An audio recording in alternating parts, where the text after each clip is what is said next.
Namaskar, my dear students. Today we are going to start the next chapter of botany, and the name of the chapter is Plant Growth and Development. Dear students, by now you are aware of certain terms that we were using while studying botany. The terms like seed, seedling, plantlet, and mature plants. These are certain terms of which you are now quite aware of, and I need not to explain what I mean to say when I say seed, seedling, plantlet, or the mature plant. Moreover, you have also seen that trees continues to increase in the height or the girth over a period of time.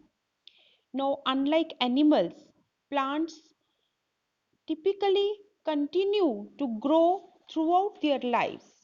The fertilized egg, that is zygote, for example, when grows, changes from single cell to multicellular plant body composed of roots, leaves, stem, etc. At maturity, the organ concerned with reproduction, the flower, fruit, seeds are formed and grow. These changes occur due to development in the plant body. So in this chapter we shall be dealing these various aspects concerned with the how does the growth takes place and how does the development takes place and the difference between these terms. Now my dear students, first of all we must know what do you mean by the term growth. The growth, it is the irreversible increase in weight, size, and volume of the living organisms.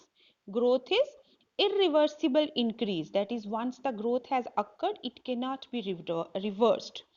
No, the growth is regarded as one of the most fundamental and conspicuous characteristic of the living organisms. If we talk about the various characteristics of the growth, I must tell you that growth is accompanied by metabolic processes. The growth is a metabolic process and it involves anabolic and catabolic. Both types of the processes, various anabolic changes come in the plant body and various catabolic change ultimately result in the mature plant. The plant growth is indeterminate. That is what I mean to say by this. It continues throughout the life of the plant. The plants, they retain the capacity to divide throughout their life. However, this capacity to increase in weight, size, and volume throughout their life is restricted to some areas, and whatever the growth occurs in the plant, it is always a energy consuming process. That is, it occurs at the expense of the energy. That is, plant uses the energy and continues to grow. The growth could be take place at any dimension. That is, it could involve a typical organ, that is a leaf continues to grow, root continues to grow, or a group of cells, the meristematic cells, they continue to grow, or the whole plant, it involves the growth. So whatever is the case, the growth is irreversible increase in weight, size, and volume of the plant. Now, another term which is often associated with the term growth and the another term is the development. Now, what is the difference between the growth and development and what exactly is meant by the development? I must explain here that development is the series of changes which an organism undergoes during its life cycle. The series of changes the plant undergoes. Now, the development is nearly always associated with two terms. One is morphogenesis and other is differentiation. Morphogenesis is the development of the shape of the cells and various organs, whereas differentiation, on the other hand, is applied to the qualitative differences between the cells. Now, I will explain the terms morphogenesis and the differentiation in the today's lecture in the preceding slides. And so development is the changes in the individuals, whereas the growth is the irreversible increase in the weight, size and volume.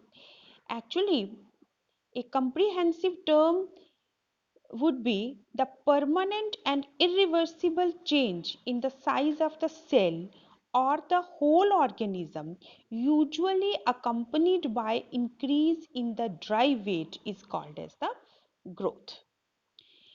Now, next we will be talking about the phases of the growth. That is, whenever a particular organ or the whole plant it is growing, it involves certain phases, and these phases of the growth, they include three phases.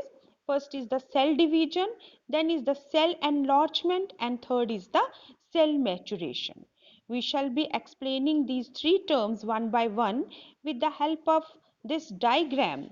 Now you can see the diagram shows the root tip, that is, under the soil there is the root and it is the root tip. And how I can explain these three terms, the cell division, cell enlargement and cell maturation, with the help of this diagram. Let us see.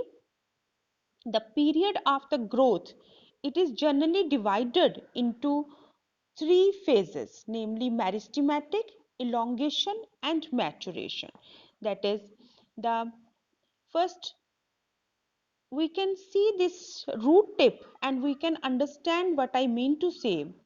The constantly dividing cells, both at the root tip, these cells, this is the area of the division, and area of the division consists of this apical meristem, and this is root cap. This is root cap, which is the protective layer of the root to let it grow inside the soil. The constantly dividing cells, both at the root apex and the shoot apex, represent the meristematic phase of the growth. The cells in this region are rich in protoplasm, possess large conspicuous nuclei.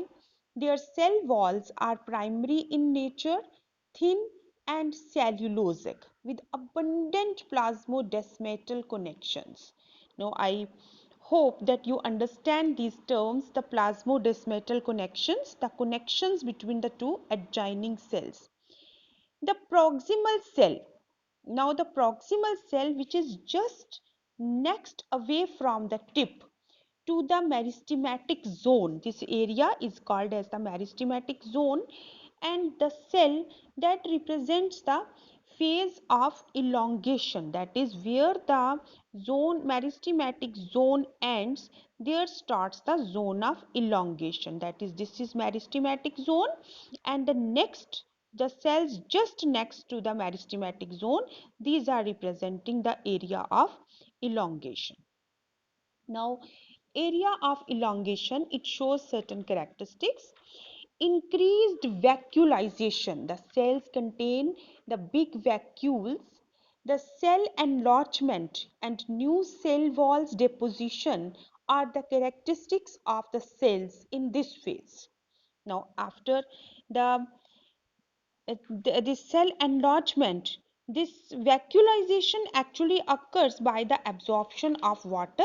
A big central vacuole appears which pushes the cytoplasm to the to the side and is limited to the boundary layer against the cell wall. Now the next to this portion is the a zone of maturation. The zone of maturation, this one. Now this cellular differentiation followed by the cell division and the cell enlargement leads to the development of specialized mature tissue. Now the cells of this zone, they attain their maximal size in terms of the wall thickening and protoplasmic modifications. Most of the tissues and cell types that you have studied in your chapter anatomy, they are well differentiated here. For example, the meristematic cells of the leaf epidermis differentiated to form God cells, trichomes, glands, or the epidermal cell.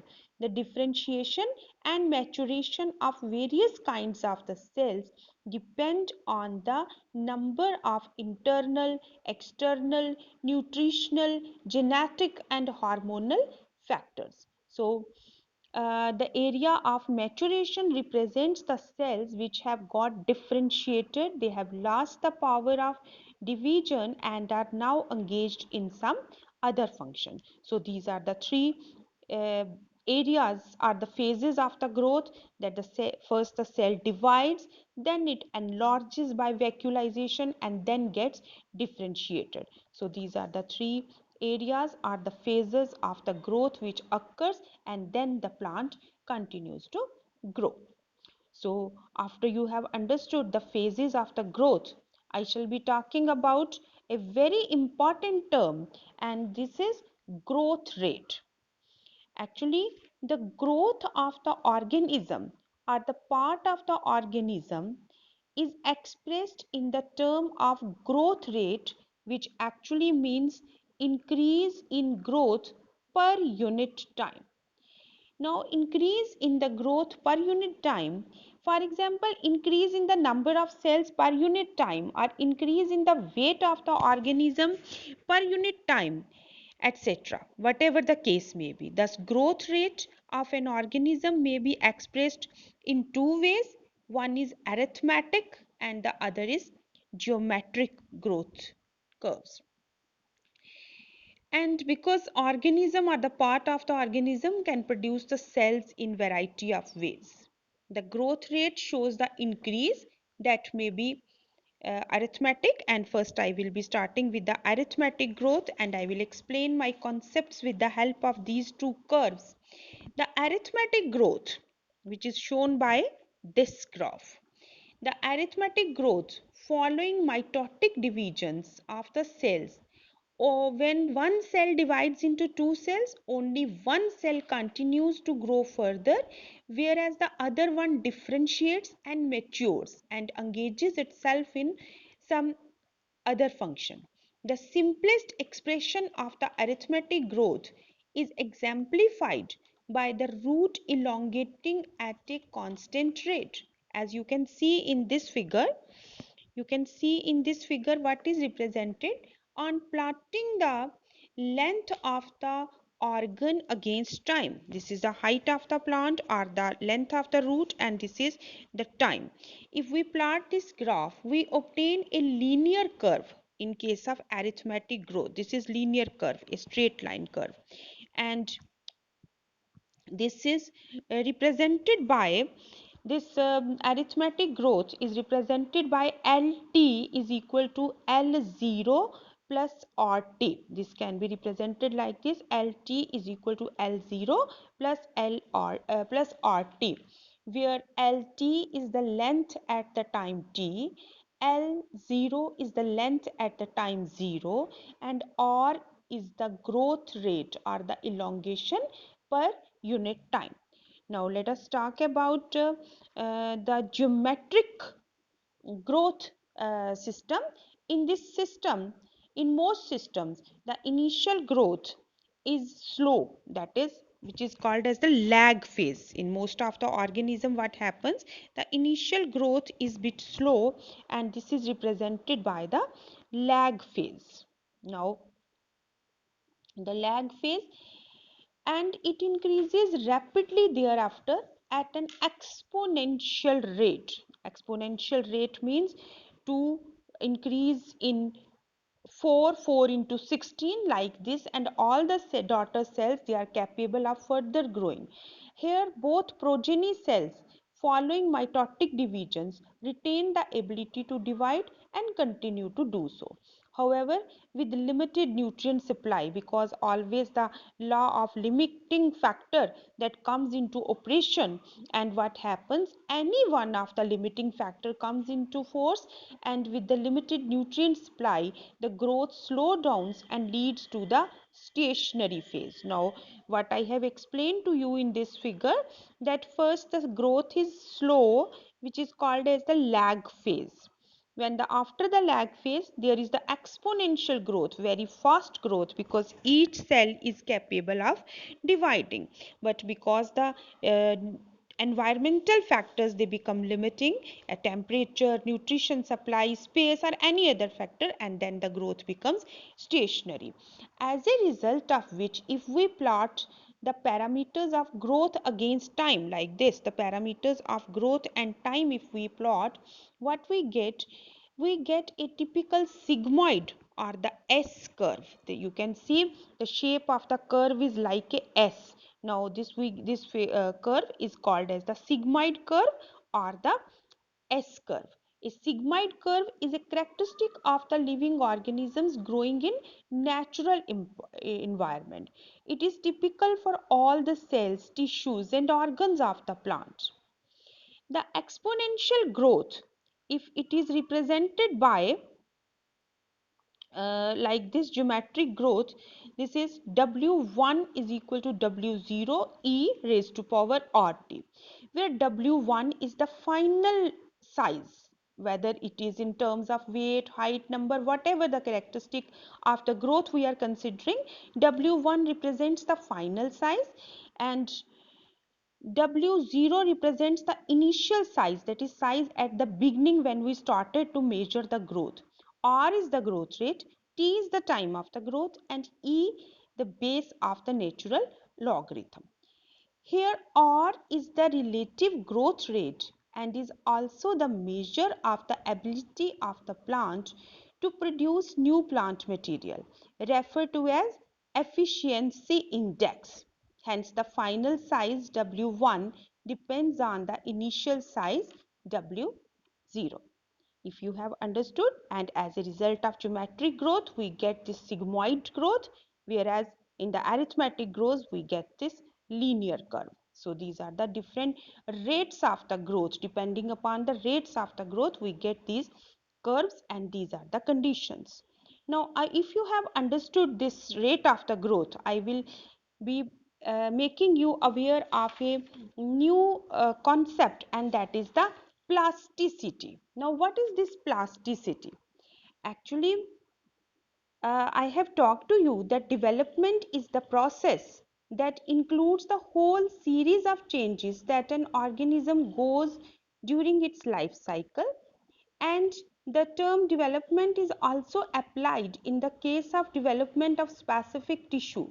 The process of development is considered as a sum of the growth and differentiated controlled by several intrinsic factors, which could be genetic, hormonal, or whatever, or the extrinsic factor like where the plant is growing, in what conditions of light, temperature, water, oxygen, and several other outside factors. Now, as a result of which we get the two concepts and the two terms, that is the plasticity. Let's first talk about plasticity. The plant follow different pathways in environment or the phases of the life to form different kinds of structure. This ability is called as plasticity. The ability of the plant to follow different pathways to produce different structures in response to different environmental conditions is called as plasticity. Now, for example, there is another associated term, heterophyly. What is this heterophyly? Heterophyly is the phenomena of appearance of different kinds of leaves on the same plant. For example, heterophyly in cotton, in coriander, dhania, and larkspur. In such plants, the leaves of the juvenile plant are different in shape from those of the mature plant. As you might have observed in the coriander leaves, different leaves at different stages.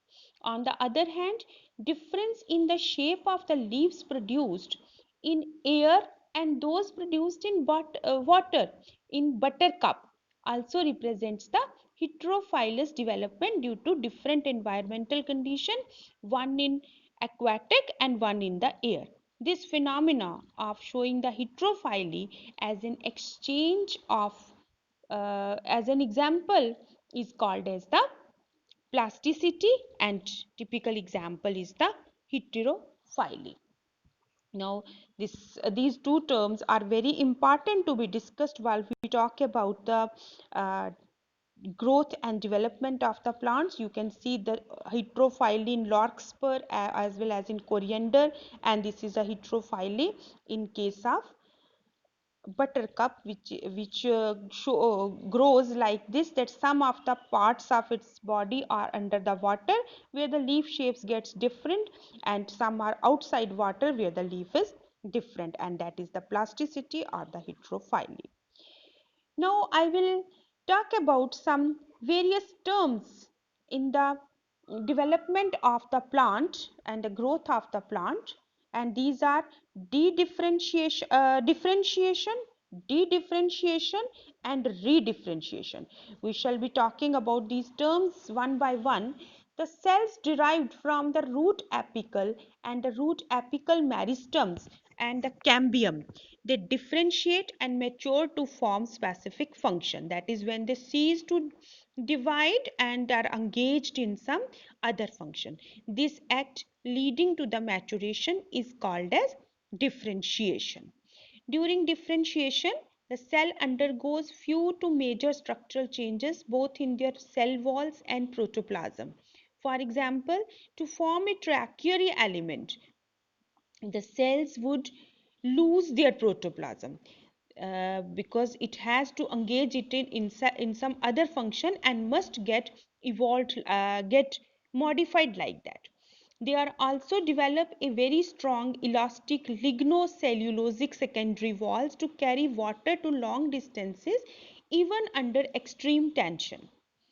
Now this is called as the differentiation because cell modifies according to its function. Now, plants show another very interesting phenomena, de-differentiated. And what's that? The living differentiated cells that by now which have totally lost the capacity to divide sometimes regain the capacity of division under certain conditions. This phenomena is called as de-differentiation. For example, formation of meristem, interfascicular cambium and cork cambium, which have become fully differentiated parenchyma cells. While doing so, such meristems tissue are able to divide and produce cells that once again lose the capacity to divide but mature to perform certain functions. Thus, they again become another phenomena, redifferentiation. Now you can think of some tissues in woody dicotyledonous plants that are products of redifferentiation.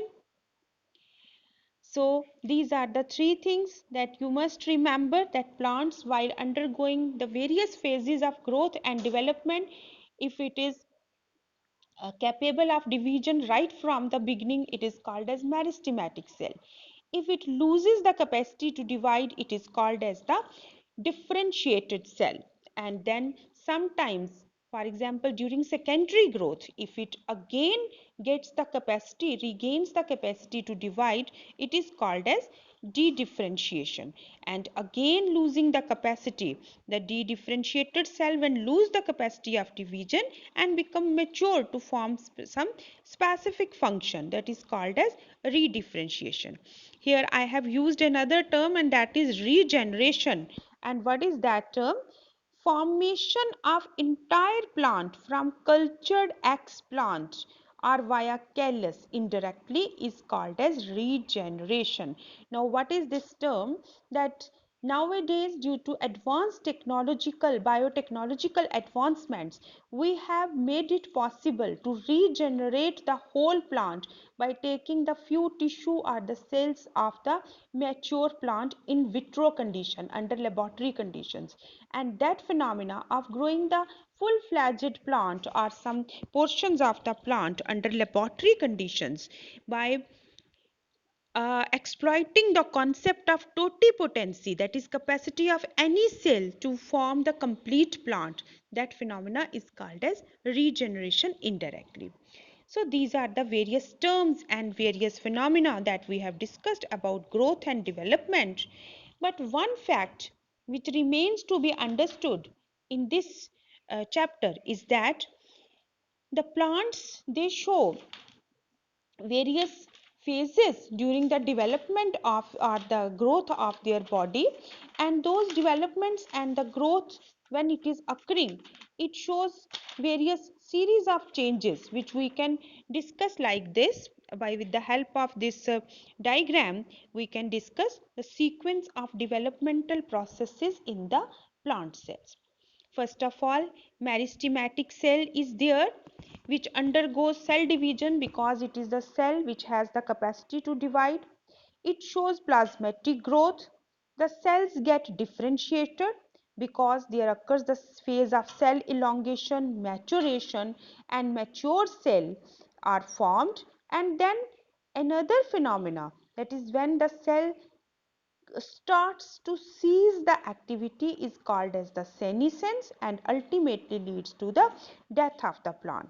I must mention here that senescence in the plants is not the death of the plant always. During the autumn season, when the cells shed their leaves and regain, that is also senescence, but not leading to the death but to the rejuvenation of the plants. Whatsoever is the case, these are the various phases which the plant undergoes. Sequential development of the plant occurs, and here one thing that needs to be talked about is the growth depends on a number of chemical substances which are either present inside the plant or supplied artificially, and that is the growth regulators or the growth hormones. There are the various growth hormones or the growth regulators which play a very important role for making the final shape and size of the plant, and we shall be discussing the growth regulators or the hormones in our next chapter. Till then, thank you very much. I hope you have understood the various terms. And dear students, in order to understand the next topic, you must go through these topics. You can consult your NCERT book. You can leave a question on my email, or you can um, talk to me on my phone number given at the end. Till then, have a nice day, and that's all for today.